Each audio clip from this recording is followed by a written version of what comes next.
السلام علیکم۔ آپ سب کو میں خوش آمدید کہتی ہوں اپنے یوٹیوب چینل پہ۔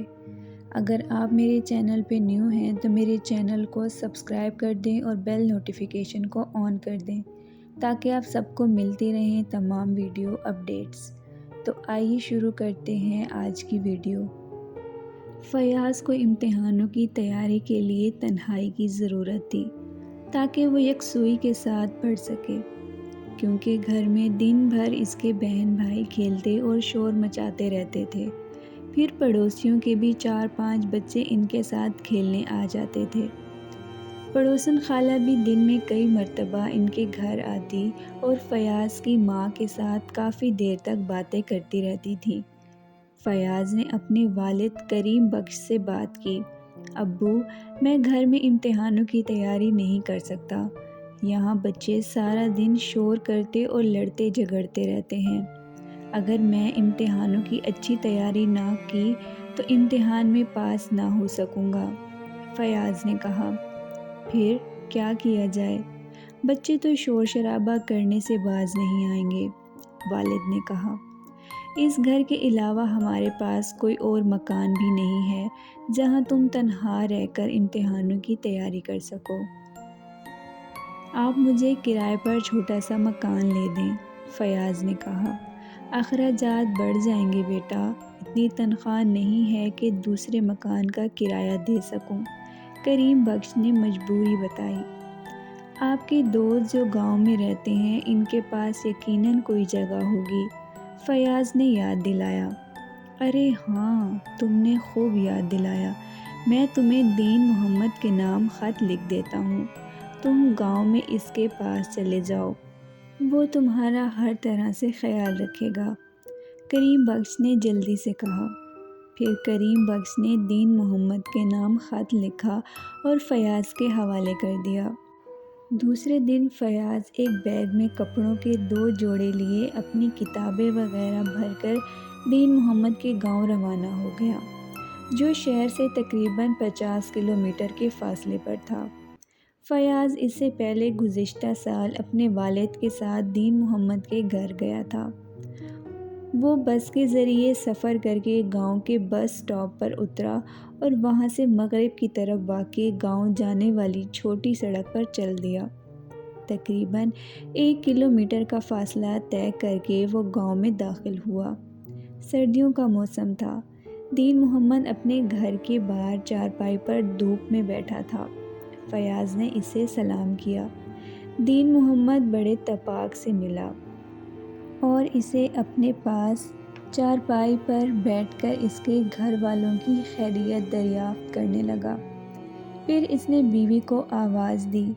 دین محمد کی طرح وہ بھی ادھیڑ عمر تھی اور وہ باہر آئی تو فیاض نے اسے سلام کیا۔ دیکھو، میرے بھائی اور میرے دوست کریم بخش کا بیٹا آیا ہے، اس کے کھانے پینے کا انتظام کرو، دین محمد نے بیوی سے کہا۔ بیوی نے فیاض کے سر پر شفقت سے ہاتھ پھیرا اور دعائیں دے کر گھر کے اندر چلی گئی۔ تب فیاض نے اپنے والد کا خط نکال کر دین محمد کو دیا۔ دین محمد نے خط پڑھا جس میں لکھا تھا، فیاض کے میٹرک کے امتحان قریب ہیں، اسے پڑھائی کے لیے سکون، خاموشی اور تنہائی کی ضرورت ہے، شہر میں شور شرابے کے سبب اس کی پڑھائی میں حرج ہوتا ہے، اس کے لیے الگ مکان یا کمرے کا انتظام کر دو، تمہارا شکر گزار رہوں گا۔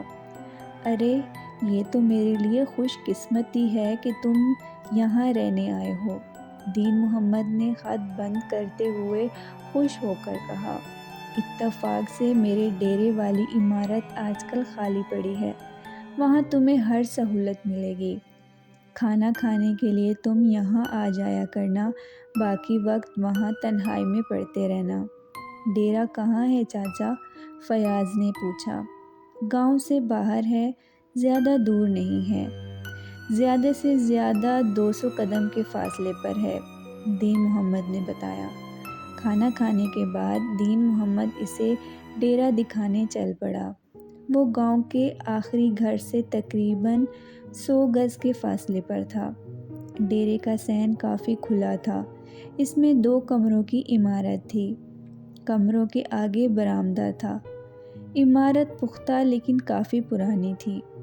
میرے زیادہ مہمان آ جائیں تو میں ان کے سونے کے لیے یہاں انتظام کرتا ہوں۔ چارپائیاں بستر بھی پڑے ہیں، دین محمد نے بتایا۔ ایک کمرے میں کئی چارپائیاں اور بستر پڑے تھے، دوسرا کمرہ خالی تھا۔ دین محمد نے صفائی کر کے اس کمرے میں فیاض کے لیے بستر لگایا۔ دین محمد نے مٹی کے تیل سے جلنے والا لیمپ اور ماچس چارپائی کے قریب میز پر رکھنے کے بعد فیاض سے کہا، بیٹا شام کو لیمپ جلا لینا۔ سردی کا موسم ہے، دروازہ اچھی طرح بند رکھنا تاکہ سرد ہوا اندر نہ آئے۔ یہاں گاؤں میں چور ڈاکوؤں کا کوئی خطرہ نہیں ہوتا، اس لیے کسی قسم کی فکر کیے بغیر اپنی پڑھائی میں مشغول رہنا۔ صبح ہونے پر لیمپ بجھا دینا، پھر گھر آ کے ناشتہ کرنا۔ کہو تو میں صبح جگانے آ جاؤں گا۔ نہیں چاچا، میری آنکھ 7 بجے کھل جاتی ہے، آپ کو تکلیف کرنے کی ضرورت نہیں ہے، فیاض نے کہا۔ پھر دین محمد چلا گیا تو فیاض نے بیگ سے کپڑے اور کتابیں نکالیں۔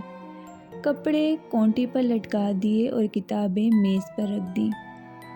سپہر ہو چکی تھی، وہ چارپائی پر بیٹھ کر پڑھنے لگا۔ مغرب سے پہلے وہ اٹھا اور دین محمد کے گھر پہنچا۔ کھانا تیار تھا۔ اس نے دین محمد کے ساتھ کھانا کھایا اور چائے پی۔ کچھ دیر بعد اندھیرا گہرا ہونے لگا تو وہ دین محمد سے اجازت لے کر ڈیرے پر چلا آیا۔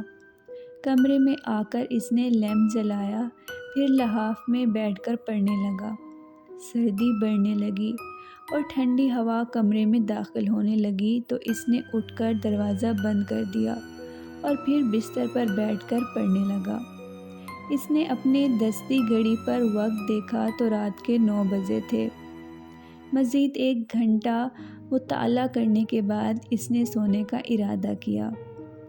گھڑی کلائی سے اتار کر لیمپ کے قریب رکھی اور لیٹ کر سر کنڈوں کی چھت کی طرف دیکھنے لگا۔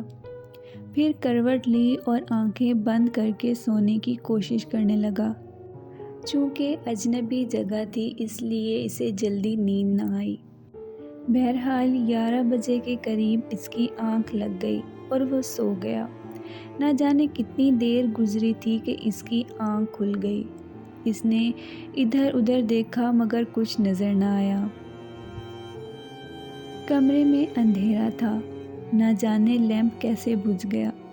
اس نے ہاتھ بڑھا کر میز پر رکھی ماچس اٹھانے کی کوشش کی تاکہ لیمپ جلائے، مگر ماچس ہاتھ نہ آئی۔ اسی لمحے کوئی چیز پھڑپھڑاتی ہوئی اس کے سر کے اوپر سے گزر گئی۔ اس نے ادھر ادھر دیکھا مگر وہ چیز نظر نہ آئی تو اس کے ذہن میں خوف طاری ہو گیا اور دل کی دھڑکنیں تیز ہو گئیں۔ چند لمحوں بعد پھر وہی چیز پھڑپھڑاتی اس کے سر کے قریب سے گزر گئی اور فیاض سہم گیا۔ اس کا دل خوف سے دھک دھک کر رہا تھا اور سخت سردی کے باوجود اسے پسینہ آنے لگا۔ 1-2 لمحے بعد اس نے پوری میز پر ہاتھ پھیرا اور آخر کار ماچس اس کے ہاتھ آ گئی۔ اس نے تیلی جلائی مگر تیلی فوراً بجھ گئی۔ شاید دروازے کے نیچے سے تیز ہوا آ رہی تھی۔ اس نے دوبارہ تیلی جلائی اور اسی لمحے پھڑپڑاتی ہوئی چیز اس کے اوپر سے گزر گئی۔ فیاض نے دیکھا وہ ایک چمگادڑ تھی، مگر وہ کوے جتنی بڑی تھی اور کمرے کی دوسری دیوار کے قریب چھت پر جا چمٹی تھی۔ اسی لمحے تیلی بجھ گئی اور کمرے میں گہری تاریکی پھیل گئی۔ فیاض نے تنگ آ کر ماچس سرانے رکھی اور لیٹ کر لحاف میں منہ چھپا لیا۔ اس کا جسم پسینے سے بھیگا ہوا تھا۔ کوے جتنی چمگادڑ اس نے پہلی مرتبہ دیکھی تھی اور فیاض کو یقین تھا کہ چمگادڑ اصل میں کوئی پراسرار مخلوق ہے۔ چند ہی لمحے گزرے تھے کہ اچانک چمگادڑ کی آواز ابھری اور وہ فیاض کے لحاف کے اوپر آ گری اور خوف سے فیاض کی چیخ نکل گئی۔ اسے محسوس ہوا کہ چمگادڑ لحاف کے اوپر چل رہی ہے، مگر اس نے لحاف سے سر نہ نکالا۔ وہ بری طرح کانپ رہا تھا۔ چند لمحوں بعد چمگادڑ لحاف سے اڑ گئی، مگر فیاض میں اتنی ہمت نہ تھی کہ لحاف اتارتا۔ مگر پھر اسے محسوس ہوا کہ لیمپ روشن ہو گیا ہے، تو اس نے لحاف کا ذرا سا کونا ہٹا کر لیمپ کی طرف دیکھا تو لیمپ جل رہا تھا۔ اس اصرار پر وہ اور بھی ڈر گیا۔ اس نے میز پر اپنی گھڑی اٹھا کر وقت دیکھا تو حیران رہ گیا۔ گھڑی پر 11 بجے تھے۔ اسے اچھی طرح یاد تھا کہ سونے سے پہلے بھی گھڑی پر 11 ہی بجے تھے۔ اس نے خوف زدہ نگاہوں سے ادھر ادھر دیکھا تو چمگادڑ کہیں نظر نہ آئی۔ فیاض کو بے حد حیرت ہوئی۔ وہ سوچنے لگا کہ شاید اس نے خواب دیکھا تھا۔ یہ سوچ کر کہ اس کا خوف کم ہو گیا، وہ دوبارہ سونے کی کوشش کرنے لگا۔ اس مرتبہ اسے جلدی نیند آ گئی۔ صبح اس کی آنکھ کھلی تو 7 بج چکے تھے۔ وہ اٹھ کر باہر آیا جہاں پانی کا نل تھا۔ منہ ہاتھ دھو کر وہ کھیتوں کی سیر کو نکل گیا۔ پھر 8 بجے ناشتہ کرنے دین محمد کے گھر کی طرف چل دیا۔ ناشتہ تیار تھا اور دین محمد اس کا انتظار کر رہا تھا۔ دونوں نے مل کر ناشتہ کیا۔ چائے پینے کے بعد دین محمد سے باتیں کرنے لگا۔ بیٹے، کسی چیز کی ضرورت ہو تو بتاؤ، دین محمد نے کہا۔ تو فیاض کو گزشتہ رات کا واقعہ یاد آیا۔ چچا، یہ تو بتاؤ، کیا ڈیرے میں چمگادڑیں رہتی ہیں؟ اس نے دین محمد سے پوچھا۔ نہیں بیٹا، چمگادڑوں کا وہاں کیا کام؟ میں نے تو آج تک وہاں ایک بھی چمگادڑ نہیں دیکھی، دین محمد نے مسکراتے ہوئے کہا۔ لیکن رات ایک چمگادڑ میرے کمرے میں تھی، اس نے مجھے بہت پریشان کیا، فیاض نے کہا۔ ہو سکتا ہے رات کو کوئی بھولی بھٹکی چمگادڑ اندر گھس آئی ہو۔ بہرحال چمگادڑ انسان کو نقصان نہیں پہنچاتی۔ کبھی تم نے سنا ہے کسی چمگادڑ نے انسان کو کاٹا ہو؟ دین محمد نے کہا تو فیاض لاجواب ہو گیا۔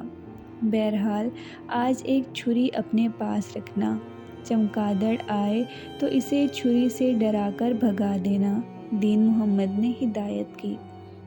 پھر اندر سے ایک 7 فٹ لمبی اور 1 انچ موٹی چھری لا کر فیاض کو دی اور فیاض وہاں سے چلا آیا۔ دن بھر وہ برآمدے میں بیٹھا پڑھتا رہا۔ دوپہر کو کھانے کے لیے دین محمد کے گھر آیا، پھر شام کو دوبارہ گیا اور کھانا کھا کر واپس آ گیا۔ اندھیرا پھیلنے لگا تو اس نے لیمپ جلایا اور بستر پر بیٹھ کر پڑھنے لگا۔ پھر رات کے 10 بجے وہ سونے کے لیے لیٹ گیا۔ تھوڑی دیر بعد اسے نیند آ گئی اور وہ بے خبر ہو کر سو گیا۔ نہ جانے کتنی دیر سویا تھا کہ اچانک کوئی چیز اس کے لحاف پر آ گری اور اس کی آنکھ کھل گئی۔ اس نے سر اٹھا کر دیکھا تو خوف زدہ ہو کر لحاف میں منہ چھپا لیا۔ جاری ہے۔